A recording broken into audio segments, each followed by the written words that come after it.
This is VOA Africa.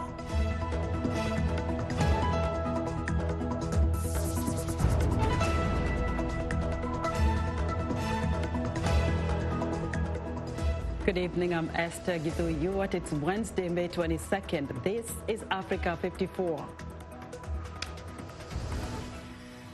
Vote counting is underway in Malawi in a tight race to become the nation's president. African e-commerce site Jumia goes public. And technology is helping turn a game reserve in South Africa into a high-tech fortress.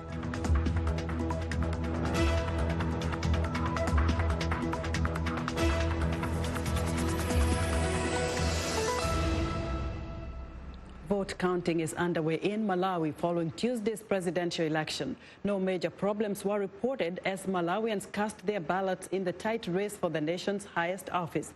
Lamek Masina is in Malawi and reports from the Tiolo district where incumbent President Peter Mutharika voted. Hundreds of people lined up to vote at Goliath polling station in southern Malawi. This is President Mutharika's home village, where he has many supporters. What has forced me to vote is the change which I have seen in the country. Also, I see that our current leader, Arthur Peter Mutharika, is governing the country so well, there is development all over the country. But not everyone in the Tiolo district feels Malawi is headed in the right direction. Corruption and the economy are two major issues in this election. I have a great expectation that I have made the right choice, that I have chosen a person who I think will help change my life. I have done this freely without anyone to force or intimidate me. The turnout is good, and that is what I expected. One high-profile omission, however, has turned heads and sparked an investigation. The name of Vice President Saulos Chilima was not found at the polling station where he went to vote. Instead, Chilima was registered at another station hundreds of kilometers away. Chilima is among the top 3 contenders for president, along with opposition leader Lazarus Chakwera. In the end, the vice president was allowed to vote by virtue of being one of the candidates. Official election results are expected on May 29. Lamek Masina for VOA News, Tiolo, Malawi. A former colonel who served decades ago in the Somali National Army was convicted Tuesday in a U.S. court of being responsible for the torture of a teenager in 1987. Yusuf Abdi Ali, who now lives in Alexandria, Virginia, served under dictator Siad Barre. A civil jury in the suburb of Washington, D.C. found him responsible for the torture of Farhan Mahmoud Tani Warfar and ordered him to pay Warfar $500,000. The verdict was reached after more than 3 days of deliberations, in a lawsuit that was filed 15 years ago by the San Francisco-based Center for Justice and Accountability on behalf of Warfar, who lives in a village in northwest Somalia. Warfar, who was 17 at the time, says he was tortured, shot and left for dead by Ali during a 1998 interrogation, but he survived only by bribing the men who were supposed to bury him. Ali has denied torturing Warfar. Now, for more on this story, I'm joined by VOA Somali editor Mohammed Olad. Mohammed, welcome again to Africa 54. Thank you so much for welcoming me here. Now, first of all, the long arm of the law has caught up with Ali.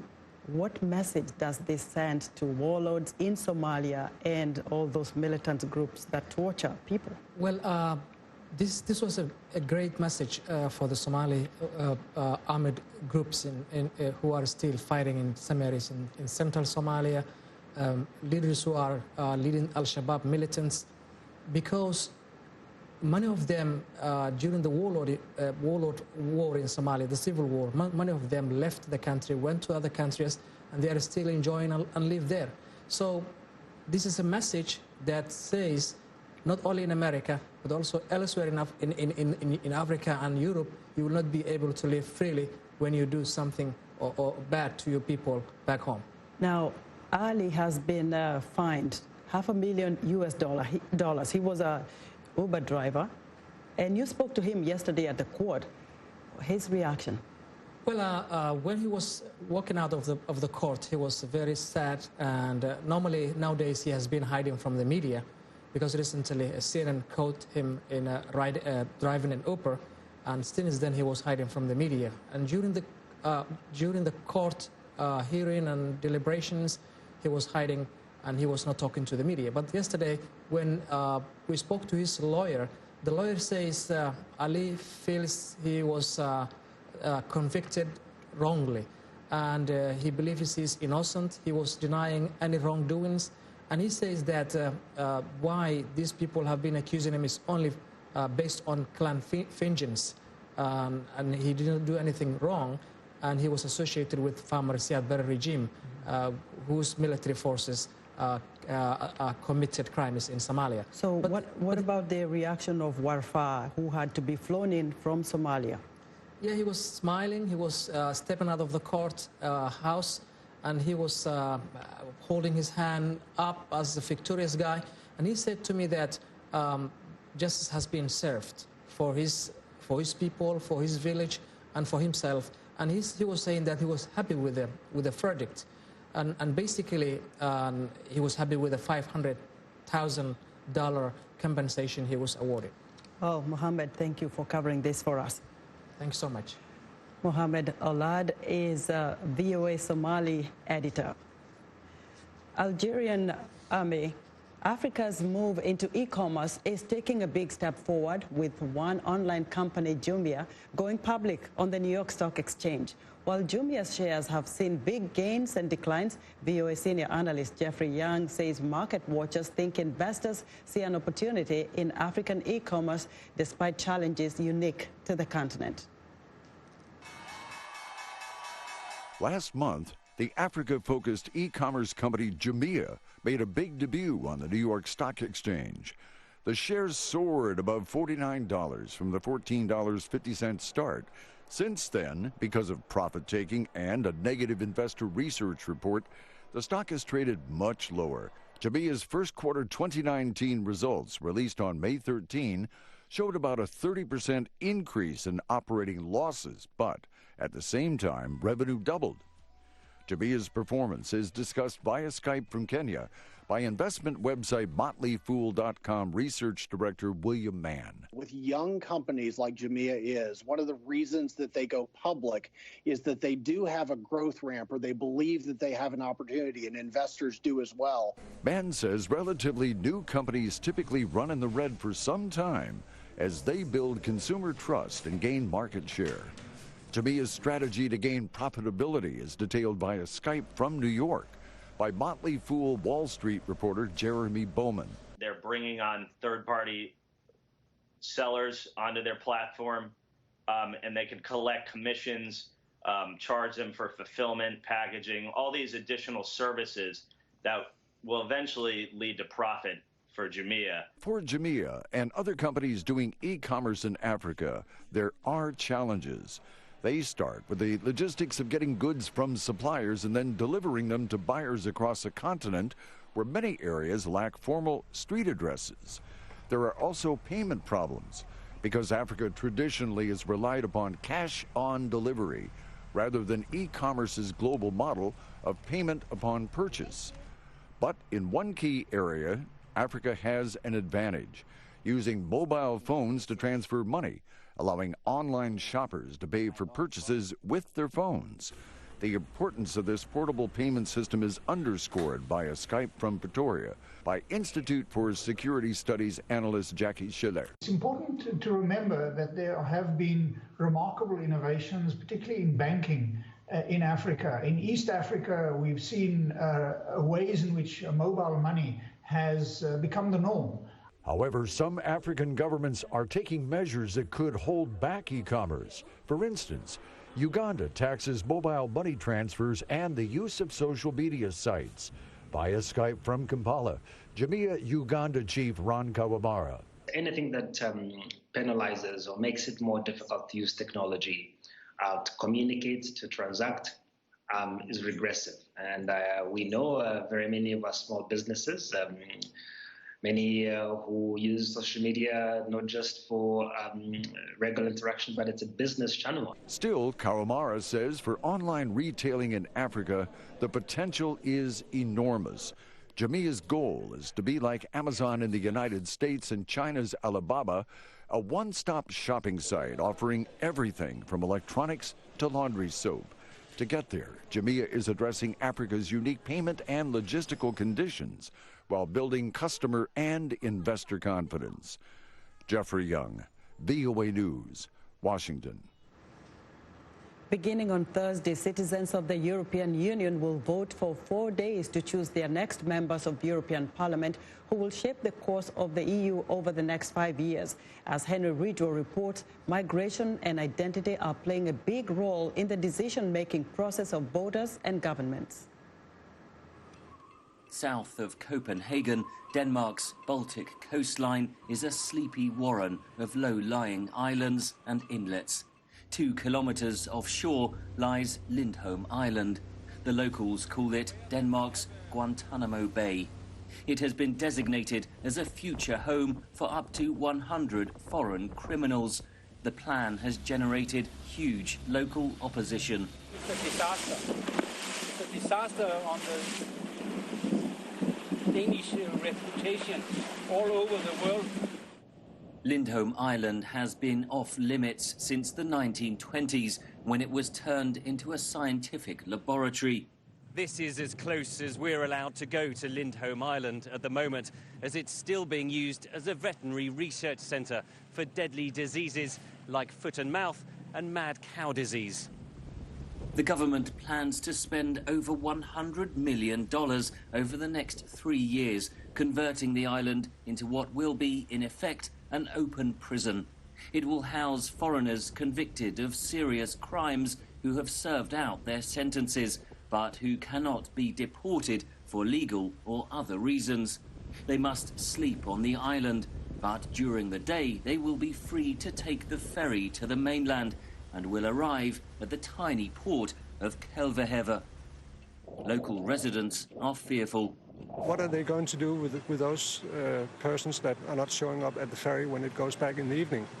So we think we feel very unsafe about this because it could really have a negative impact on our lovely town. Human rights groups say the deprivation of liberty would likely breach European law. Denmark's immigration minister defends the plan, writing on Facebook recently, "They are unwanted in Denmark and they will feel that." The local mayor says the government is stoking migration problems.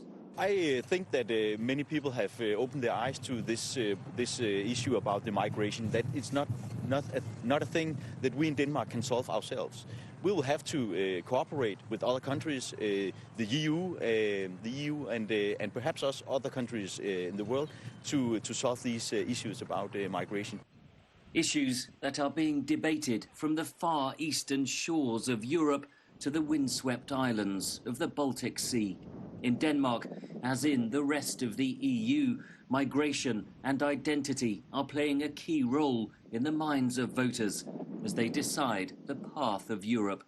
Henry Ridgwell for VOA News, Kelveheve, Denmark.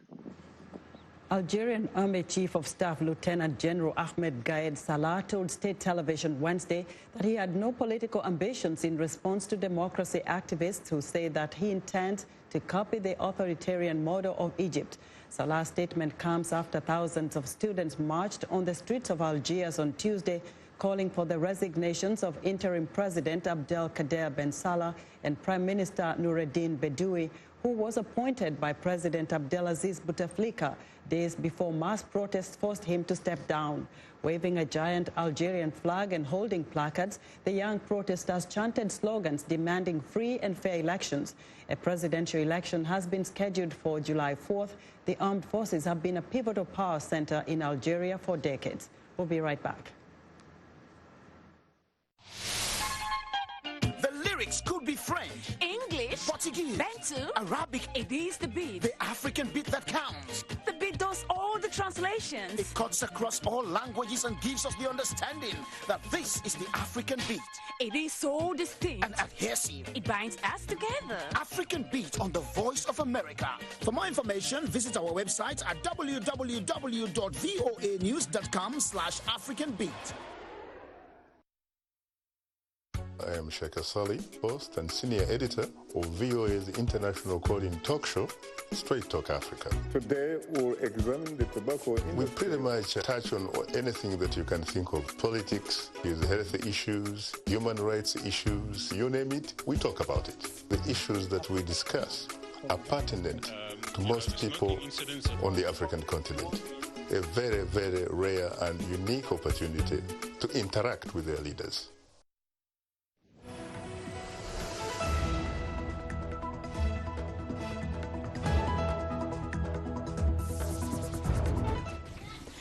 I'm Clara Frank, and here's what's trending.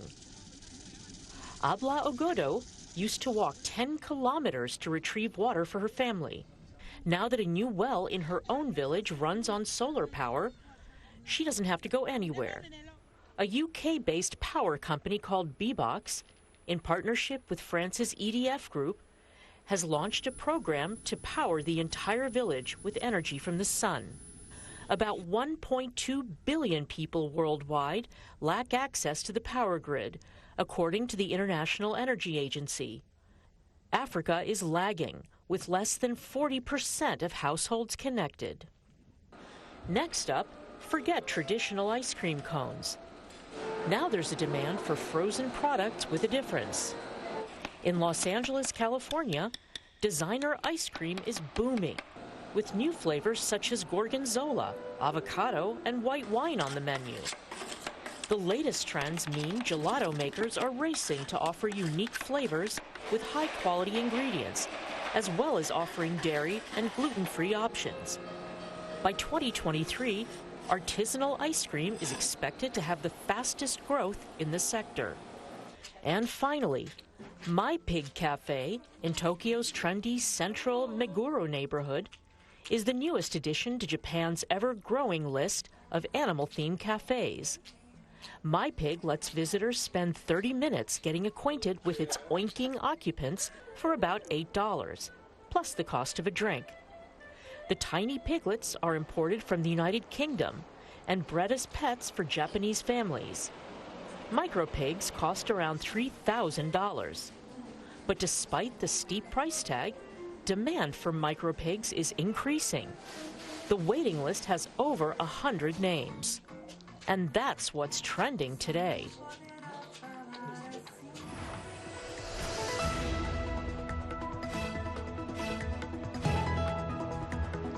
It's time for our technology segment, and joining us now is our tech reporter, Paul Diho. Hello, Paul. Hello, Esther. How are you? Good. South Africa, which has one of the largest population of rhinos in the world, has been hit hard by poaching. Between 2007 and 2015, there was an increase in poaching, reaching over 1,000 animals. While numbers have been declining since then, poaching remains a problem.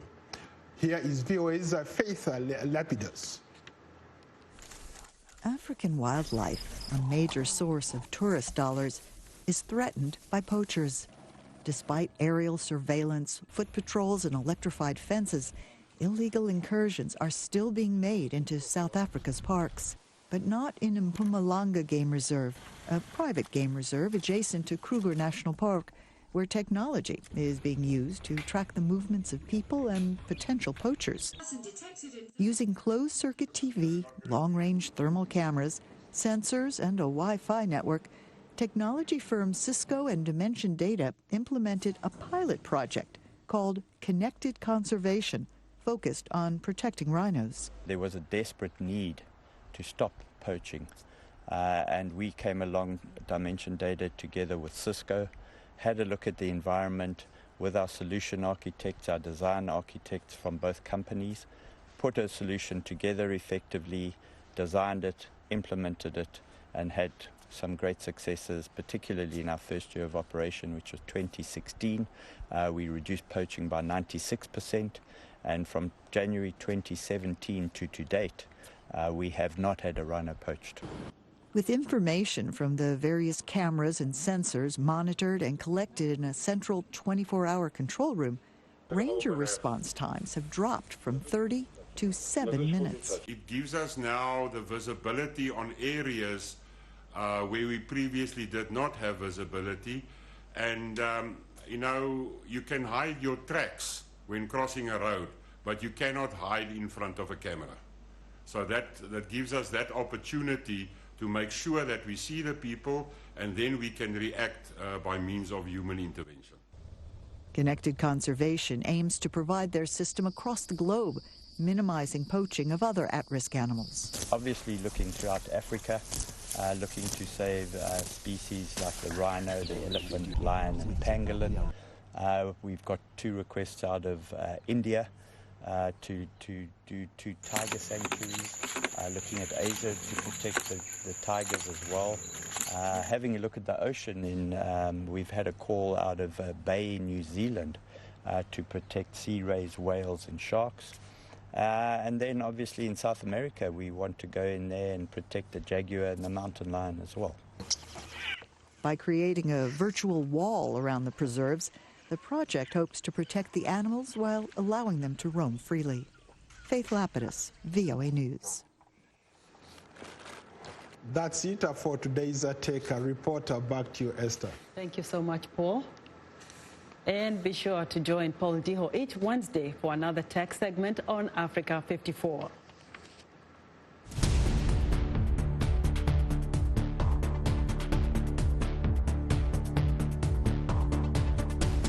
Now, recent moves by several U.S. states to impose strict new limits on abortion have encouraged abortion opponents to believe they might eventually be able to challenge a 1973 Supreme Court decision that established a constitutional right for women to seek an abortion. The effort has sparked a furious pushback from abortion rights supporters. Here's VOA national correspondent Jim Malone. From Georgia to Missouri to Alabama, abortion opponents declared victory after passing bills that impose wide-ranging restrictions. In Alabama, lawmakers approved a near-total ban on abortion that does not include exceptions for women who become pregnant through rape or incest. In Missouri, legislators passed a bill that would ban abortions after 8 weeks of pregnancy, with support from Republicans like Nick Schroer. Should it be killed merely because it'll be an inconvenience to its parents or unwanted? The simple answer is no. Abortion rights supporters have been out in force in both Missouri and Alabama to protest the new restrictions, which Kristen Ford says threatens the fundamental rights of women. Anti-choice activists and GOP politicians have made their aims clear for a long time, that they intend to gut and overturn Roe v. Wade, criminalize abortion, and punish women. Roe versus Wade is the 1973 Supreme Court decision that established the constitutional right to an abortion. Abortion opponents now see their best opportunity in a generation for the Supreme Court to overturn that ruling, thanks to 2 conservative justices appointed by President Trump, Neil Gorsuch and Brett Kavanaugh. American University expert Jessica Waters. We have seen the Supreme Court in the past has been much more willing to roll back Roe in more minimalist ways, not necessarily being willing to say we're going to flatly overturn Roe. But certainly challenges like this are an attempt to either chip away or completely overturn Roe.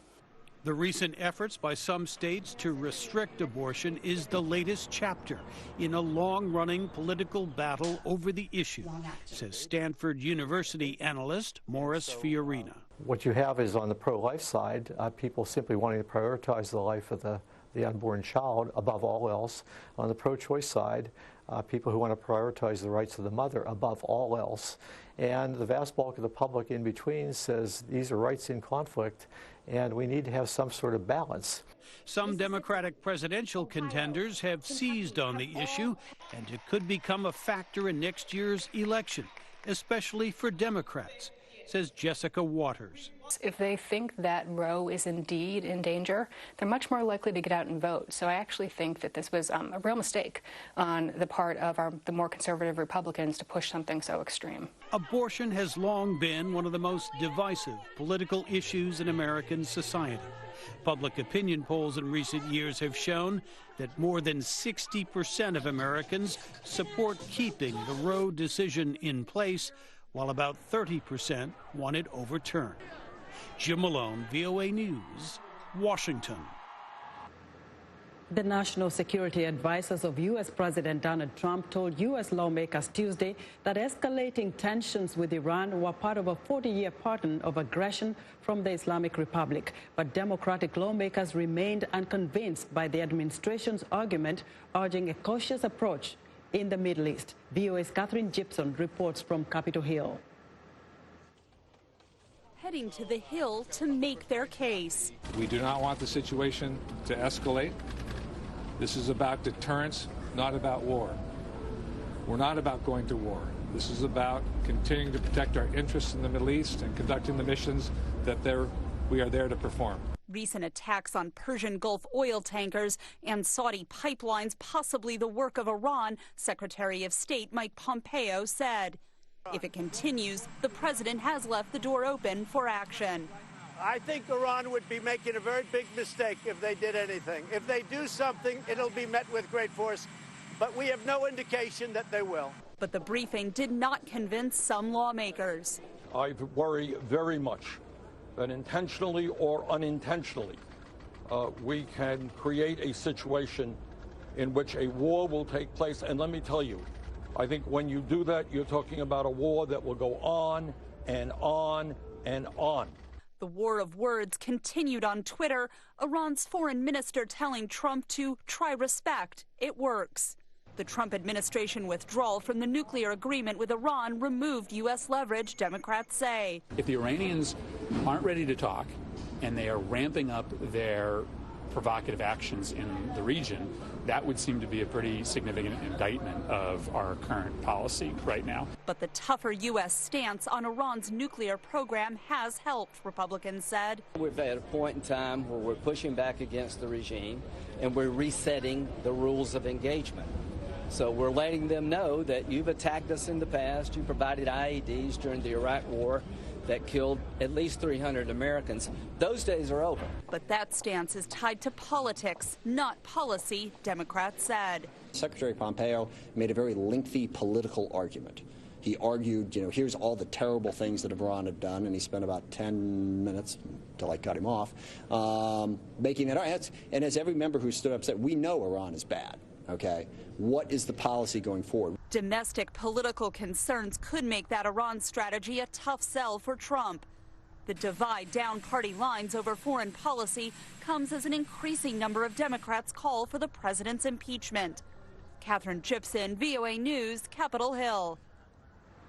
And that's our show for today. Watch Africa 54 on our website at voaafrica.com. From all of us here in Washington, have a good evening. What's up?